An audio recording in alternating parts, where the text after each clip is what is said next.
بریارا 688 یا جوات امناهیانی دولتی او بریارا ل 5 نیسان سال 1992 که بو گل کردستان هاتیه کرن کل سر پیشنیازان و نرین فرانسا هات بو کرن و نو نرین هر دو ولاتین ترکیه و ایران جی پشتوانی لیکر داکو کوشبرین کردستان ل وان ولاتان و گرنا ولاتین خواه او بریار جه کما 15 دامن هر دمی ل جوات امناهیه و بویرنگی 10 دنگین بله 3 دنگین نخیر 2 دنگین بلاین بریار هاتا پسند کرنو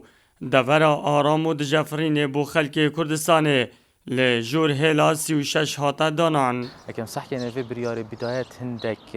اعتراض سرهبو خاصة اشلاي الصين وروسيا وكو اندامت دائم المجلس الامن دا نصك هر الوي اعتراض الوي مشروعي دهات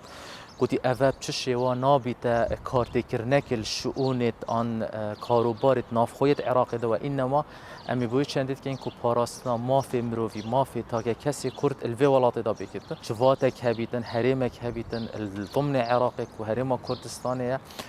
باراستنا ونيف دولتي بيتا كرن دجي هر زوردارية كشلاي عراقي دا بيتا كرن مجلس الأمن شيتن شو وقتي برياري دارت خيتن وأف برياراوي پیشیل بیتن آن جیب جنه بیتن شیتن هندک ریکاری دی هندک وسایل دی کار بینیتن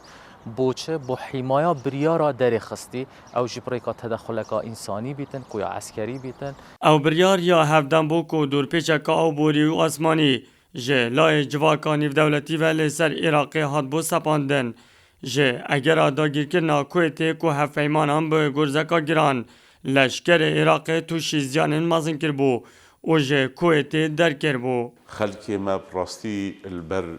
گفا نمانه بو بريال هاتدان كو چنابتن رژیم عراقي بالافرين وين لشكري بين سر هريما كردستان جبو كو ريك خراون مروفاتيه بشن تشتي بيويست بوانا دابين بكن وبينن دسبيكي چه پرسه سیاسی تیدا نبو گود بو ام برای خود دینا هرما کردستانی یان باکور عراقی بلدیف گوتناوانا کو تنه مسئله امرواتیه زیرکی و رجدیا هزن سیاسیان کردستانی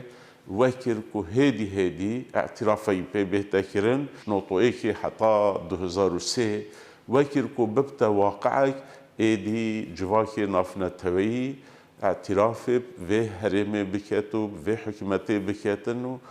بریارا 688 شرعیتک دا حکومت خمالیا کردان کو پشتی سرهلدان بهار سال 1992 که وکه دیفاکتو خواست سلمان بو لشکر و دام و دزگه رژیم صدامی جه باجر و دورن خواهد در کربونو کیان افروی هرما کردستان جی برهم هات